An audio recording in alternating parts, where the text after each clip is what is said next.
मी पेठ येथे प्रचारामध्ये असताना, गाठीभेटी घेत असताना मतदारांच्या, मला त्या ठिकाणी राज्याचे वरिष्ठ मंत्री आदरणीय गिरीश भाऊ महाजन यांचा फोन आला होता आणि मग त्यांनी मला विचारलं का तू 2 तासात नाशिक येऊ शकतो का?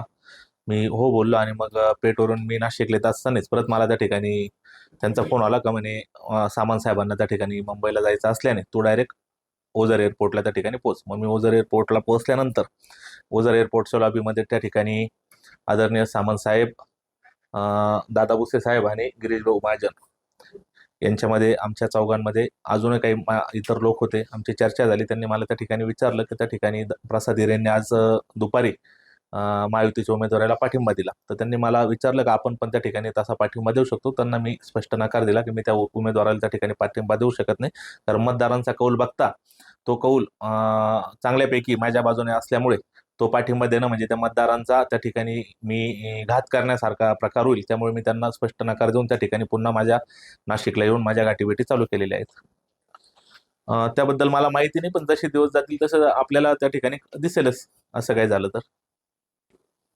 नाही, त्यांची अशी काही विशेष अशी काही प्रतिक्रिया नव्हती. त्यांचा आग्रह होता की गोकुळ आपलं त्या ठिकाणी संपूर्ण महाराष्ट्रामध्ये महायुती आहे आणि महायुतीमध्ये जळगाव आणि नाशिकमध्ये त्या ठिकाणी अपक्ष उमेदवारांमुळे ही निवडणूक चुरशीची होत आहे. तर मला जळगावबद्दल काही माहित नाही, पण नाशिकमध्ये ही निवडणूक नक्कीच त्या ठिकाणी चुरशीची झालेली आहे. कारण प्रसाद हिरेंनी त्या ठिकाणी महायुतीच्या उमेदवाराला पाठिंबा दिल्यामुळे आता ही लढत फक्त गीते आणि दराडेंमध्ये होते. आणि अशा वेळेस आपल्याला पण माहित आहे, आपण पण सगळे अंदाज पत्रकार बंधूंना माहित आहे का सगळ्या या मतदारसंघामध्ये त्या माजी आमदारांबद्दल जे महायुतीचे उमेदवार आहेत, किती त्याबद्दल त्या मतदारांमध्ये काय भावना आहेत, त्यांची किती घोरनिराशा मागच्या 8 वर्षात त्या आमदार महाशयांनी केलेली आहे आणि त्यामुळे त्यांचा जो भावनांचा उद्रेक झालेला आहे त्याचा मला कितपत फायदा होतो आता हे मला पुढील दिवसांमध्ये समजेल.